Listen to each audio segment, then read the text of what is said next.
जळगाव शहरातील मांजराज पार्क येथे काल दिनांक 27 एप्रिल रोजी भरधाव ट्रकच्या धडकेत एका 25 वर्षीय तरुणाचा दुर्दैवी मृत्यू झाला होता। या ठिकाणी नेहमीच छोटे मोठे अपघाताची मालिका सुरूच असते। तर आज या ठिकाणी जळगाव मिररने नागरिकांशी संवाद साधला असता नागरिकांनी आक्रमक होत प्रशासनासह नगरसेवकांकडे महत्त्वाची मागणी केली आहे। पहा काय म्हणाले नागरिक। आज जो अपघात झाला तो अतिशय परिस्थिती झाली त्यावेळेला, परंतु ज्या प्रशासनाने या ठिकाणी मोठमोठे स्पीड ब्रेकर केले पाहिजे। थोडंसं लांब अंतर असे ना, परंतु स्पीड ब्रेकर केले पाहिजे जेणेकरून गाडी थांबली पाहिजे। आणि 4-5 असे 4 टप्प्याचे असे स्पीड ब्रेकर केले पाहिजे। आणि जो हा सिग्नल लावलेला आहे हा चालू करायला पाहिजे। तो सिग्नल नुसता लावून ठेवलेला आहे, तो सिग्नलवरती चालू नाही येतो, जेणेकरून गाडी थांबलीच पाहिजे दोघं साईडनं, येणाऱ्याकडून आणि पेट्रोल पंपाकडून सुद्धा आणि या साईडनं पुलाकडून सुद्धा जाणाऱ्या गाड्या अतिशय वेगवान पद्धतीने जातात। आणि या साईडनं नवजीवनकडून जाणारी गाडी हे लोक पाहत नाहीत आणि त्याच्यामुळे हा अपघात घडतो। त्याच्यामुळे उपाययोजना केल्या पाहिजे ना। सामाजिक आपले ते नगरसेवक आहेत त्यांनी बी थोडंसं लक्ष घ्यायला पाहिजे या गोष्टीकडे। आणि दुसरी गोष्ट कचरा बी काही वेळेला राहतो, तर नगरसेवकांनी वेळोवेळी थोडंसं दक्षता घेतली पाहिजे। हा मांजराज पार्कचा हा मृत्यूचा सापळा बनलेला आहे। तिथं रोज छोटे मोठे अपघात होतात। तर काल तर एक भीषण अपघात झाला, एक 25 वर्षाचा युवक गेला।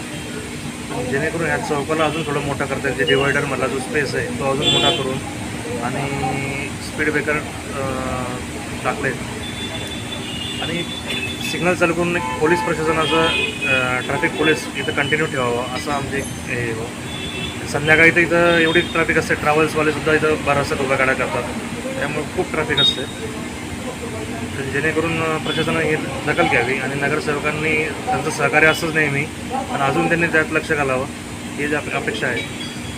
रात्री किंवा सकाळी होणारे अपघात आहेत ते टाळले जातील। आणि डंपर वाळूचे डंपर आहेत बेफाम ते चालतात, त्याच्यामुळे खूप अपघात होत आहेत। आम्ही तर रोज बघतो, आमच्या डोळ्याने बघतो अक्षरशः गाडी स्लिप होणं, गाडीला कट मारणं किंवा धक्का लागणं, मारामाऱ्या होणं, वादविवाद होणं हे रोजचं आहे। एक दिवसातून असं आहे की असा एक दिवस गेला नाही की दिवसातून 2-1 घटना घडल्या नाही अशा। जेणेकरून प्रशासनाने लवकरात तत्काळ दखल घेऊन तिथं स्पीड ब्रेकर मोठे स्पीड ब्रेकर टाकावे ही एक सगळ्यात पहिली विनंती आहे प्रशासनाला। आपल्या चालू असतात असं नाही, असतं बरंच बंद असतं।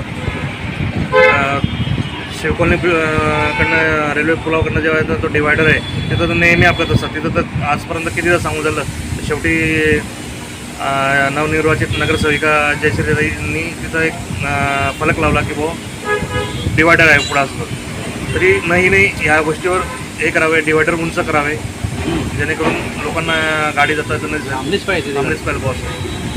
जयश्री राहुल पाटील नगरसेविका। काही दिवसांपूर्वी नाईच्या अधिकाऱ्याला आम्ही निवेदन दिले होते की मांजराज पार्क येथे गतिरोधक टाकावे आणि रिफ्लेक्टर लावावे, तर त्यांनी वेळीच आमच्या निवेदनाची दखल घेतली नाही। त्यांनी जर वेळीच दखल घेतली असती तर एक निष्पाप जीव इथे गेला नसता।